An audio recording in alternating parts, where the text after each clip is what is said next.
The sky above 7 turned dark with ships. Commander Park stood at the window of the small outpost and watched them come. There were hundreds of them, maybe thousands.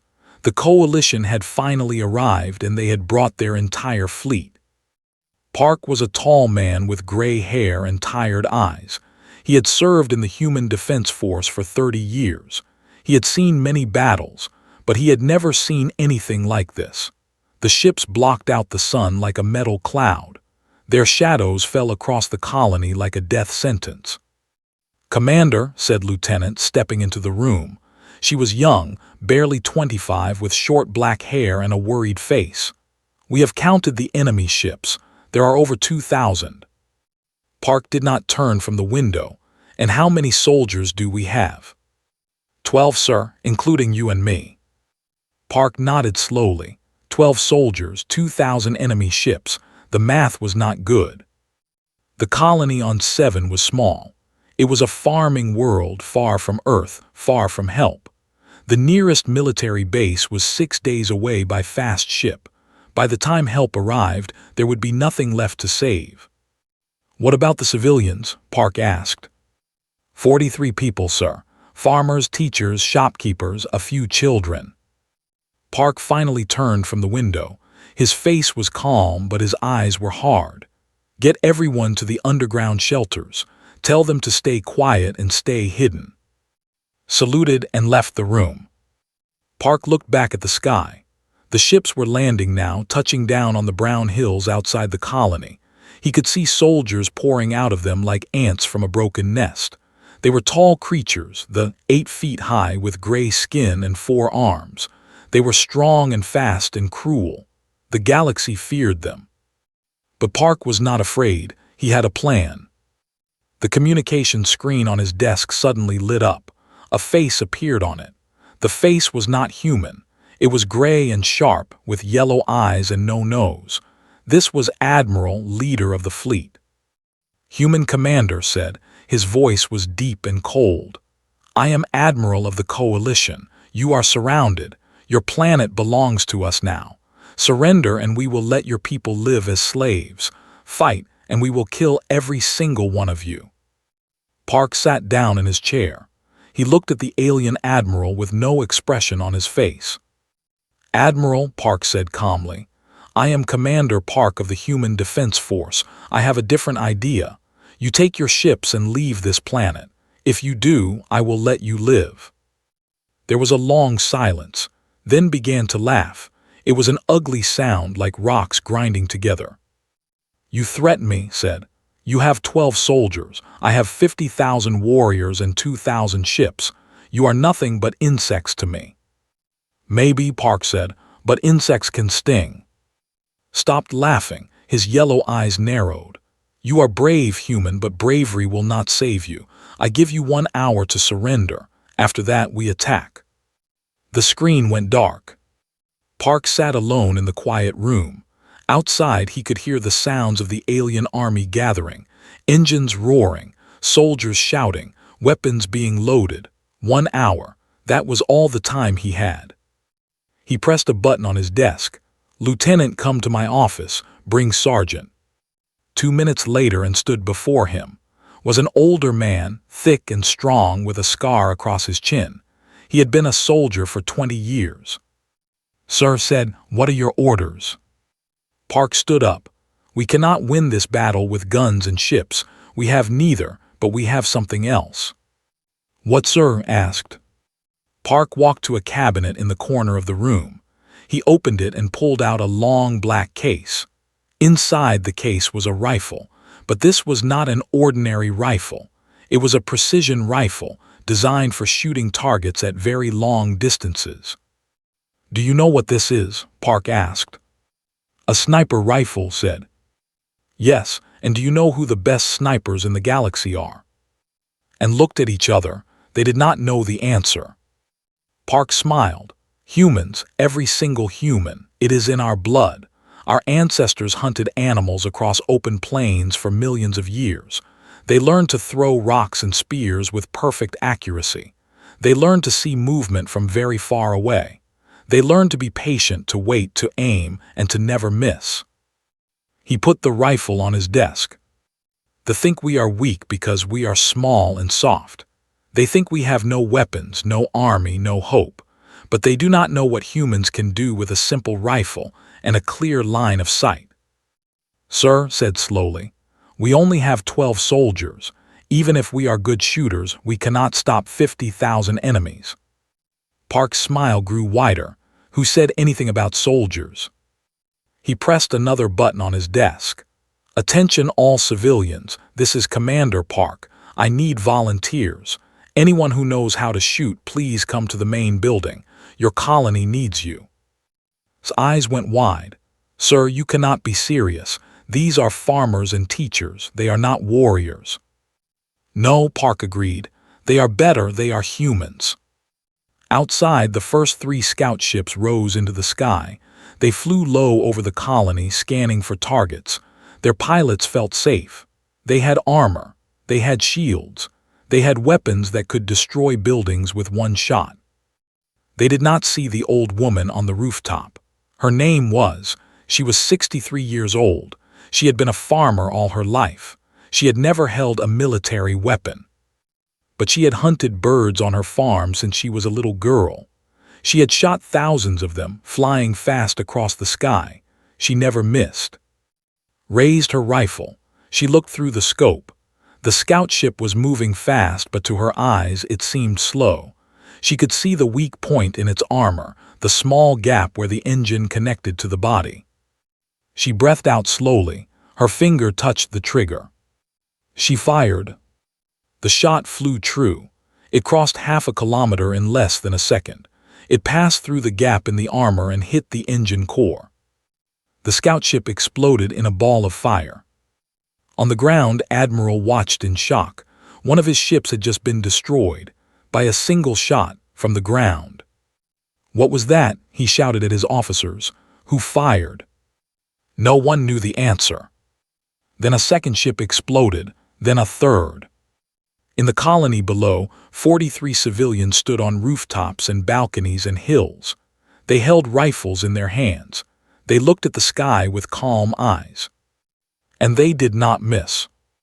Admiral stood in his command ship and watched the smoke rise from the fallen scout ships. His 4 hands were shaking, not from fear, from anger. 3 of his best pilots were dead, 3 ships destroyed, and he did not even know who had killed them. Find the sniper, he screamed at his officers. Use the heat sensors, use the motion trackers, find whoever is shooting at us. His officers ran to their stations. They pressed buttons and stared at screens. Minutes passed. Finally, one of them looked up with confusion on his gray face. Admiral, we cannot find a sniper unit. What do you mean? There is no military position, no trained soldiers in hiding. The shots came from everywhere, from rooftops, from windows, from the hills. There are dozens of heat signatures, but they all look like ordinary civilians. Slammed his fist on the table. That is impossible. Civilians cannot shoot down military ships. But deep in his stomach, a cold feeling was growing. Something was wrong here. Something he did not understand. He pressed the communication button. Commander Park's face appeared on the screen. The human was sitting calmly at his desk, drinking something from a small cup. Admiral, Park said pleasantly. How can I help you? You destroyed 3 of my ships. Did I? Park took a sip from his cup. I have been sitting here the whole time. I did not touch any weapon. His yellow eyes burned with fury. Do not play games with me, human. Where is your sniper unit? Where are your elite shooters hiding? Park set down his cup. He looked at with a small smile.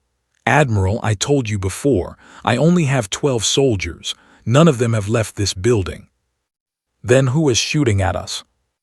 Park leaned back in his chair. Would you like to know something interesting about humans, Admiral? On Earth, we have a saying. Every citizen is a soldier. Every farmer is a hunter. Every child learns to aim. Did not understand. What are you talking about? I am talking about a woman named. She is 61 years old. She runs a small bakery in the center of town. Every morning she wakes up at 4 o'clock to make bread. She has never served in any military. She has never been in any war. Park paused. She shot down your first ship. Felt the cold feeling in his stomach grow stronger. The second ship, Park continued, was destroyed by a man named Han. He is 70 years old. He was a school teacher for 40 years. He taught children how to read and write and do mathematics. He retired 5 years ago. Now he grows vegetables in his garden. This is madness, whispered. The third ship was hit by a 19-year-old girl named Bay. She is a student. She wants to become a doctor someday. She has never fired a military weapon in her life. Before today, she only used her rifle to shoot targets at the local sports club. Park leaned forward. His eyes were hard now like stones. Admiral, you asked me where my sniper unit is, but you are asking the wrong question. Every human in this colony is a sniper. The baker, the teacher, the student, the farmer, the shopkeeper. We do not need special training. We do not need elite soldiers. Accuracy is in our bones. It is in our blood. It is what makes us human. Stared at the screen. For the first time in his long military career, he felt something he had never felt before. Fear. You are lying, he said, but his voice was weak.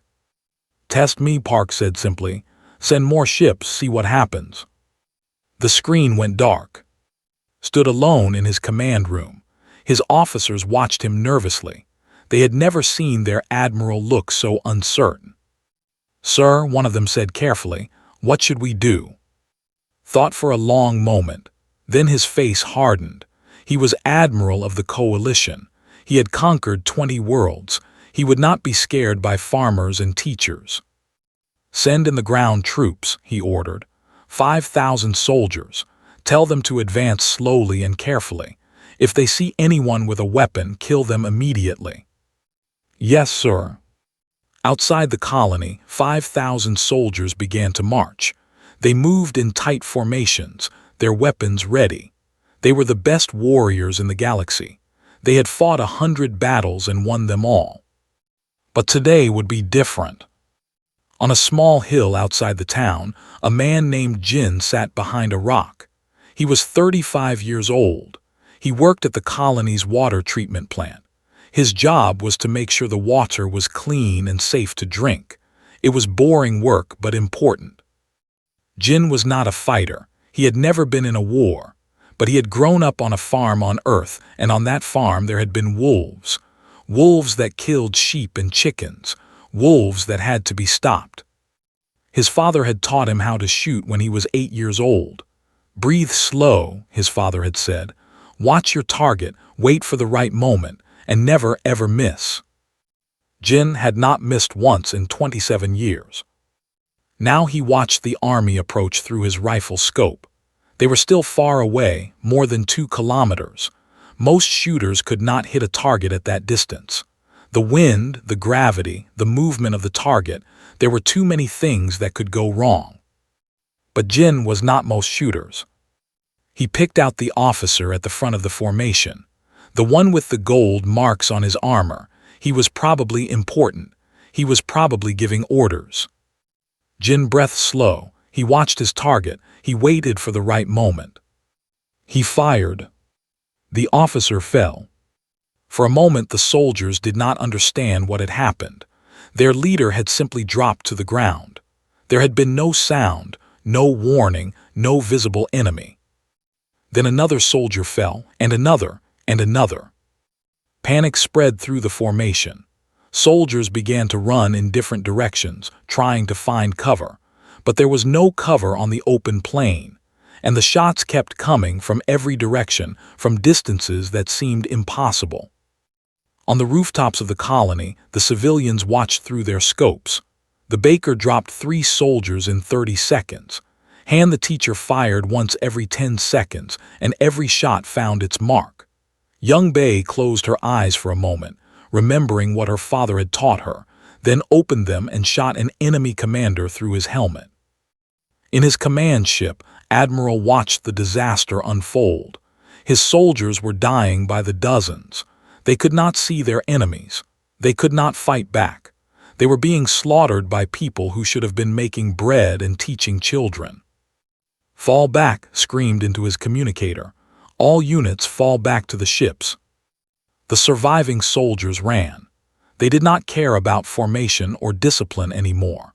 They only wanted to escape, to get away from the invisible death that came from every direction. But the shots followed them.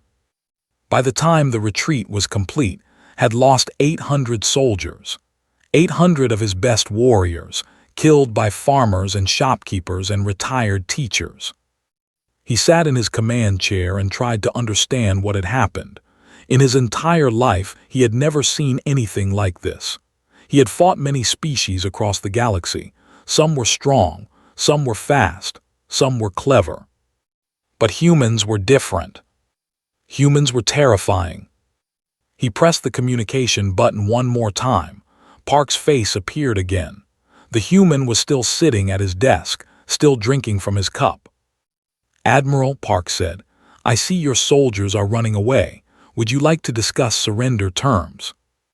Said nothing. He could not find the words. "No," Park smiled. "Then perhaps you need another lesson. I have 43 civilians here, Admiral. 43 ordinary humans who have never served in any military. If you send your army again, every single one of them will be waiting. And I promise you this." Park's smile faded. His eyes became cold and hard. "They will not miss." On the other side of the galaxy, in a great hall on the planet, the High Council met in secret. The leaders of the coalition sat around a long table, their gray faces filled with worry. They had received Admiral's report.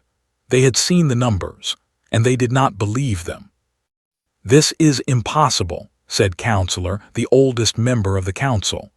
800 soldiers killed by 40 civilians. Must be lying." "Has never lied to us," said another counselor. "He has conquered 20 worlds. He is our greatest admiral." "Then how do you explain this?" demanded. "How can ordinary humans without military training shoot down our ships and kill our soldiers? It makes no sense." The room fell silent. No one had an answer. Finally, a young officer stepped forward. His name was, and he was the head of the intelligence service. He had spent his whole career studying alien species, learning their strengths and weaknesses. "Counselors," said carefully, "I may have an explanation, but you will not like it." "Speak," ordered. Pressed a button, and a holographic image appeared above the table. It showed a small blue planet, covered with water and green land. "This is Earth," said. "The human, I have been studying their history for many years. What I have learned is disturbing." He pressed another button. The image changed to show a flat, dry grassland under a hot sun. 2 million years ago, humans were not the dominant species on their planet. They were small and weak. They had no claws, no fangs, no armor. By all logic, they should have died out. "But they did not," said slowly. "No, they survived. And the reason they survived is the reason we are losing on 7. Changed the image again. Now it showed ancient humans, wearing animal skins, holding long spears. Humans developed a hunting technique called persistence hunting. They could not run faster than their prey. They could not overpower it with strength. So instead, they followed it. For hours, for days, across endless distances.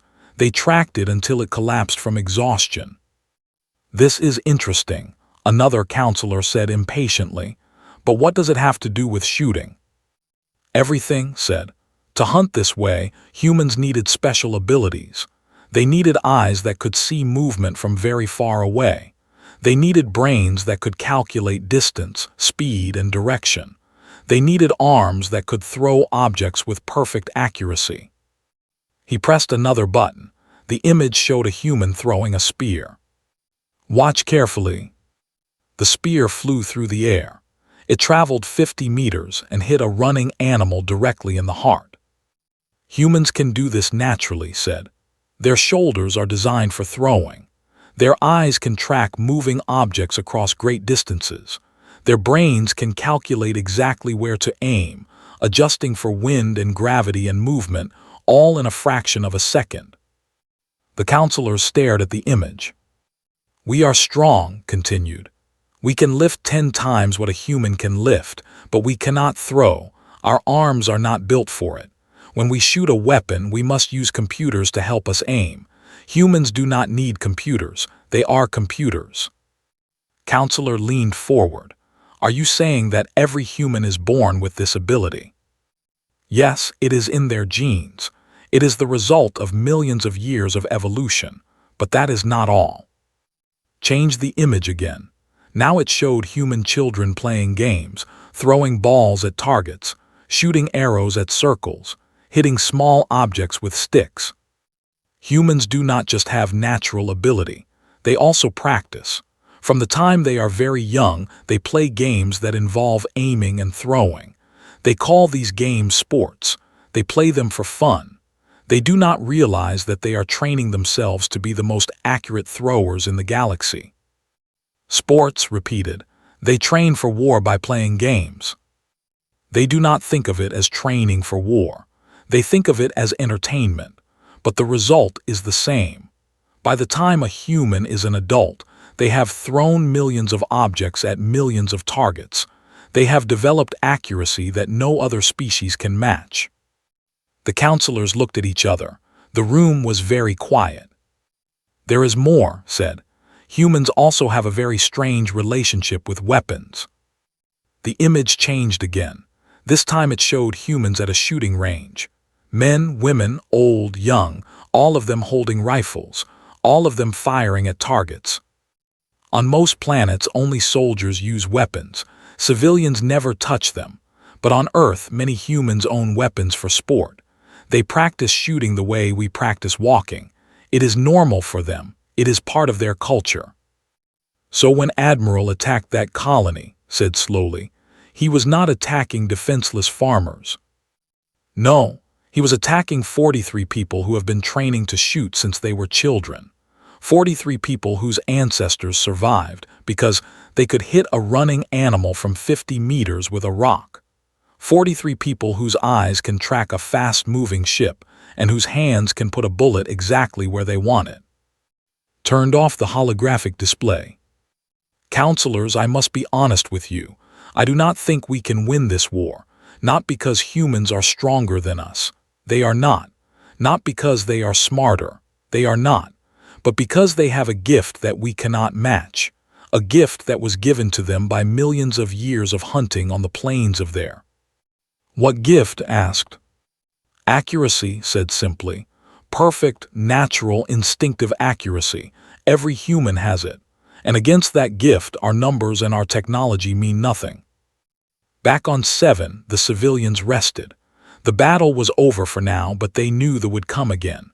They sat in small groups, cleaning their rifles, eating food, talking quietly.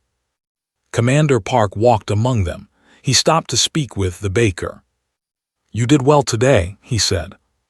Shrugged, her hands were covered in flour from the morning's bread making. It was not difficult. The ships moved slowly, much slower than the birds on my farm. Park smiled. "How did you learn to shoot so well?" "My grandmother taught me. She grew up in the mountains. She hunted rabbits to feed her family. She could hit a running rabbit from 200 meters. Eyes grew soft with memory. She always said, "The secret is not in your hands or your eyes. It is in your patience. Wait for the right moment and the shot will find its way." Nearby, young Bay was sitting alone. She looked shaken. Park sat down beside her.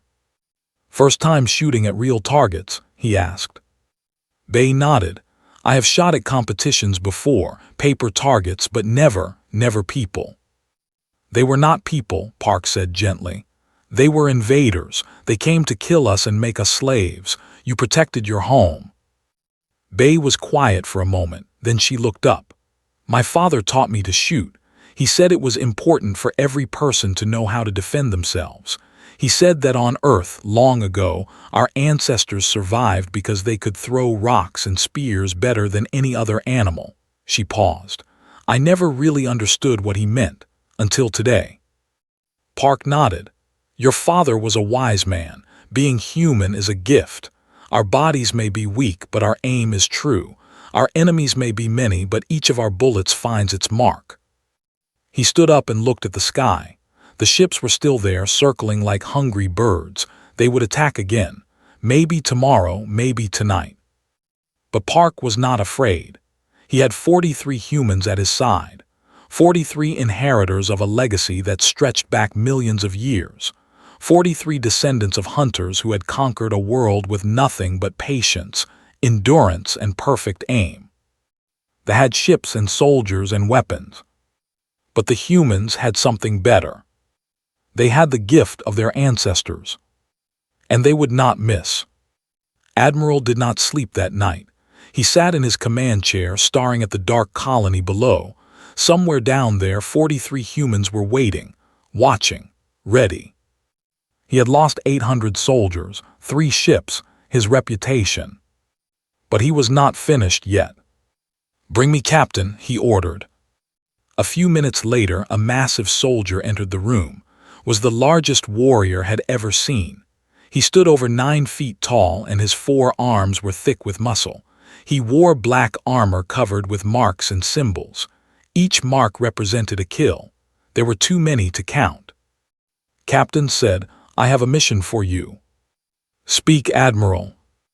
"I am sending you and your elite squad to the human colony. You will find their shooters and kill them. All of them." Smiled. It was not a pleasant smile. "How many enemies, Admiral?" 43, but they are not soldiers. They are farmers and teachers and shopkeepers. Laughed. "Farmers? You want me to kill farmers? This is insulting." "Do not underestimate them," warned. "They have already killed many of our soldiers." "Your regular soldiers are weak. My squad is different. We are the Shadow Guard. We have fought on 50 worlds. We have never lost." Nodded slowly. "Then prove it. Bring me the head of their commander, and bring me the civilians who have been shooting at us." Slammed his fist against his chest in salute. "It will be done before sunrise." 1 hour later, 50 Shadow Guard soldiers dropped from the sky. They wore special suits that made them invisible to sensors. They moved without sound. They were the deadliest warriors in the army. They landed on the dark hills outside the colony and began to advance. In the colony could not sleep. She was the 19-year-old student who had shot down the 3rd scout ship. Since that moment, she had not been able to close her eyes. Every time she tried, she saw the explosion. She heard the screams. She sat on the roof of her parents' house, looking at the stars. Her rifle lay beside her, but she did not want to touch it. Cannot sleep. Turned. An old man was climbing up to the roof. His name was. He was 82 years old and had been a farmer all his life. His back was bent, his hair was white, and his hands were rough from decades of hard work. But his eyes were sharp and clear. "No," admitted, "I keep thinking about what I did." Sat down beside her with a groan. "You killed enemies who came to kill us. There is no shame in that." "But I am not a soldier. I am a student. I wanted to become a doctor. I wanted to save lives, not take them." Was quiet for a moment, then he pointed at the sky. "Do you see those stars?" Looked up. "Yes. When I was young, there were no humans in space. We stayed on Earth. We were small and weak, and the galaxy did not know we existed. Then we built ships and went out among the stars. We met other species. Some were friendly, most were not." He lowered his hand. "The galaxy is a dangerous place. There are species out there who see us as food, as slaves, as insects to be crushed. If we do not defend ourselves, we will die, all of us. Everyone you love, everyone I love, gone." Felt tears in her eyes. "But why does it have to be this way? Why cannot we just live in peace?" "Because peace must be earned," said. "And sometimes the only way to earn it is to show your enemies that you are not weak, that you can fight back, that you are not prey." He reached over and picked up her rifle. He held it carefully, respectfully. "This is not a weapon of war, it is a shield. It protects the people you love. When you fire it, you are not killing. You are defending. There is a difference. Took the rifle from his hands. It felt lighter than before. Thank you, she whispered. Opened his mouth to reply. Then he froze. His old eyes had seen something in the darkness, a movement, a shadow that did not belong. Get down, he said quietly. Dropped flat against the roof. What is it? Enemies coming from the east, I count, maybe 50. 50? Felt fear rise in her chest. How can you see them? It is completely dark. Smiled grimly. I have been watching the night for 80 years, child. I know when something is wrong. He pulled out a small radio and pressed the button. Commander Park, this is, we have incoming. 50 enemy soldiers approaching from the east. They are using some kind of invisible suits. Park's voice came back immediately. I see them on thermal. All civilians take positions. Night combat rules. Wait for my signal. Across the colony, the humans moved silently. They had been resting, but now they were awake. They took their rifles and found their positions, on rooftops, behind walls, in windows, in the hills. Captain led his shadow guard through the darkness. They were only 500 meters from the colony now. Everything was quiet, too quiet. Stay alert, whispered to his soldiers. These humans are tricky. They advanced another 100 meters, still nothing. Then Commander Park's voice echoed across the night. Now, 43 rifles fired at once. The Shadow Guard were the best soldiers in the army. Their reaction time was faster than any normal warrior. When the first shots came, they were already moving, diving for cover, raising their weapons. But it did not matter. His first shot hit a soldier in the throat, exactly where his armor was weakest. Despite his age and his bent back, fired 3 times in 2 seconds. Each shot found its mark. The Baker killed 2 soldiers before they even knew they were under attack. The Shadow Guard tried to fight back. They fired in the direction of the shots, but they could not see their enemies. The humans were hidden in the darkness, invisible against the buildings and hills they knew so well. Captain saw his soldiers falling around him. 10 dead, 20, 30. Retreat, he screamed. Fall back to the... A bullet hit him in the leg. He fell to the ground. Another bullet hit his arm, then his other leg, then his shoulder. He was not dead. The shots had been placed carefully, designed to wound but not kill. He looked up and saw a figure walking toward him. It was an old man with white hair and a bent back.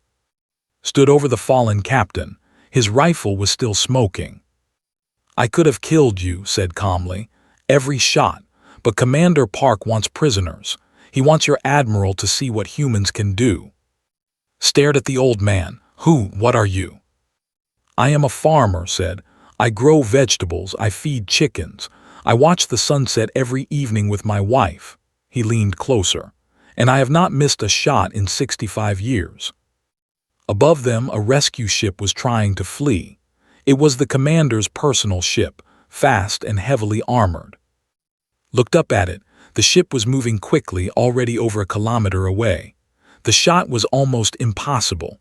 The angle was wrong. The wind was strong. The target was small and fast. Raised his rifle. He breathed out slowly. He fired. The bullet flew through the night air. It traveled 1,300 meters. It found the small gap in the ship's engine casing. It hit the fuel line. The ship exploded. Across the battlefield, the surviving Shadow Guard soldiers watched in horror. Their elite unit had been destroyed. Their captain was captured. Their rescue ship was burning. And the humans had not lost a single person. In his command ship, Admiral watched the disaster unfold. His hands were shaking. His heart was pounding.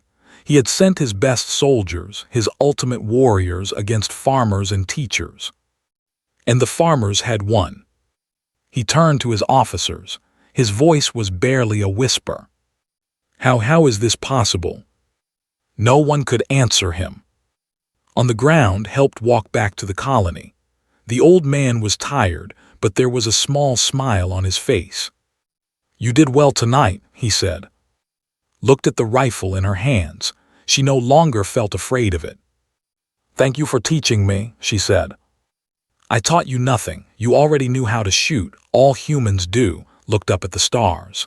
"We just sometimes forget who we are, what we can do. Tonight we remembered."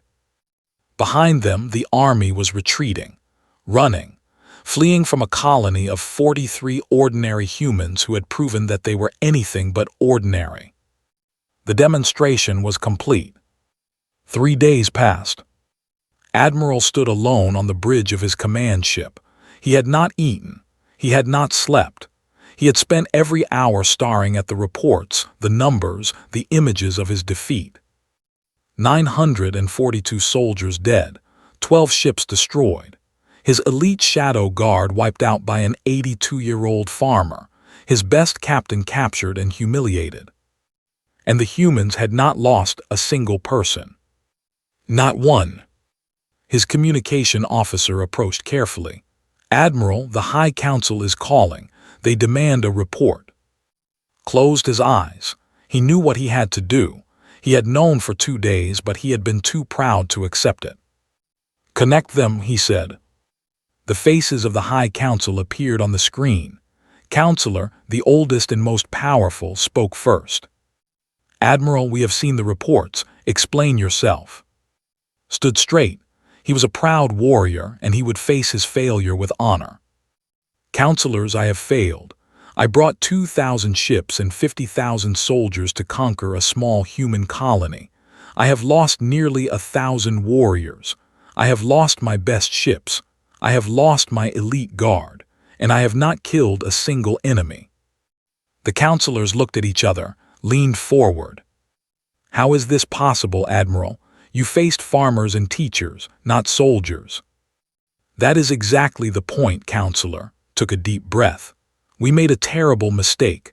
We thought humans were weak because they are small and soft. We thought they were helpless because they have no claws or fangs. We were wrong." He pressed a button and images appeared on the screen. Images of the baker calmly reloading her rifle. Han the teacher, adjusting his scope with steady hands. Young, standing on a rooftop with the sunrise behind her. "These are the people who defeated us. A baker, a teacher, a student, an 82-year-old farmer. They have no military training. They have never been in a war, but they shot down our ships from distances that our best marksmen cannot match. They killed our soldiers with single shots in the darkness." Counselor's face was pale. "This intelligence officer, he told us about human accuracy, but we did not believe." "Neither did I," said. "I thought it was exaggeration. I thought our technology and our numbers would overwhelm them. I was a fool." He paused. "Counselors, I must tell you something important. This colony has only 43 humans, 43, and they defeated an army of 50,000. His voice grew heavy. "Earth has 8 billion humans, 8 billion, and they have been practicing their accuracy for millions of years." The council chamber was silent. "If we continue this war," said slowly, "we will lose. Not just this battle, not just this planet. We will lose everything. The humans will come for us. And when they do, every single one of them, every farmer, every teacher, every child who has ever thrown a ball at a target will be a weapon." Spoke carefully. "What do you recommend, Admiral?" Looked at the image of 7-1 last time. The small colony, the simple buildings, the ordinary people who had become extraordinary warriors. "I recommend peace," he said, "and I recommend that we send a warning to every species in the galaxy, a warning about humans." 1 hour later, a message went out across the stars. It traveled to every planet, every station, every ship in known space. It was sent in every language on every frequency. And it said this: "To all species of the Galactic Coalition, this is Admiral of the Fleet. I have fought humans. I have lost. Let my defeat be a lesson to all of you. Never invade a human world. Never attack a human colony. Never underestimate a human being. They may look weak. They may seem helpless. But every one of them, from the youngest child to the oldest elder, carries the legacy of hunters. They do not miss. They never miss. If you value your lives, leave them in peace. The message ended. Across the galaxy, admirals and generals and rulers listened in silence. They looked at each other with new eyes, and they remembered the name of the species they had once thought was weak. Humans. On 7, Commander Park stood outside the colony and watched the fleet rise into the sky. 2,000 ships, climbing toward the stars, flying away from a battle they could not win. The civilian stood behind him, had flour on her hands again. She had started baking bread as soon as the fighting stopped. Han was discussing mathematics with a group of children, was studying for her medical exams, was sitting in a chair, watching the sunset with his wife. Ordinary people, living ordinary lives. "Commander," said Lieutenant, standing beside him, "what happens now?" Park smiled. Now we rebuild, we repair the damage, we plant new crops, we open the schools again, we go back to being farmers and teachers and bakers. And if other aliens come? Park looked at his people, his wonderful, ordinary, deadly people. Then we teach them the same lesson we taught the. He turned and walked back toward the colony. Behind him, the last ship disappeared into the clouds. On a hill outside the town, Old watched it go. His wife, a small woman named Soon, sat beside him. She was holding his hand. "Is it over?" she asked. "For now," said, "they will tell others about us, about what we can do. Maybe we will have peace for a while. And if we do not?"